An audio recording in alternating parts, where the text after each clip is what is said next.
امریکی نائب صدر کے ڈیموکریٹک اور ریپبلکن امیدواروں میں مباحثے میں ڈیموکریٹک پارٹی کے امیدوار ٹم والز اور ریپبلکن امیدوار جے ڈی وینس نے مختلف اہم مسائل پر ایک دوسرے کی پالیسیز کو تنقید کا نشانہ بنایا۔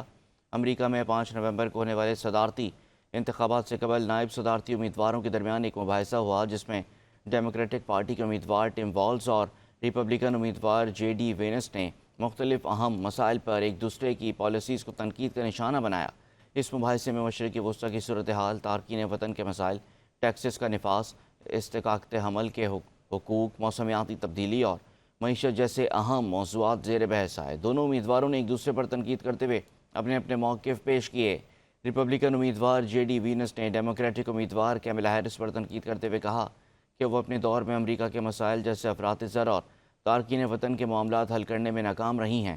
دوسری جانب ڈیموکریٹک امیدوار ٹم والز نے سابق صدر ڈونلڈ ٹرمپ کو ایک غیر مستحکم رہنما قرار دیا اور کہا کہ ان کی ترجیحات صرف امیر طبقے تک محدود تھیں۔ مباحثے میں مشرقی وسطی میں بڑھتی ہوئی کشیدگی اور اسرائیلی اور ایران کے تعلقات پر بھی بات ہوئی۔ دونوں امیدواروں نے اس بات پر مختلف نقطہ نظر پیش کیے۔ ٹم والز اور جے ڈی وینس نے خود کو امریکہ کے مختلف علاقوں سے تعلق رکھنے والے امیدواروں کے طور پر پیش کیا، لیکن ان کے خیالات اور موقف میں واضح فرق دیکھنے کو ملا۔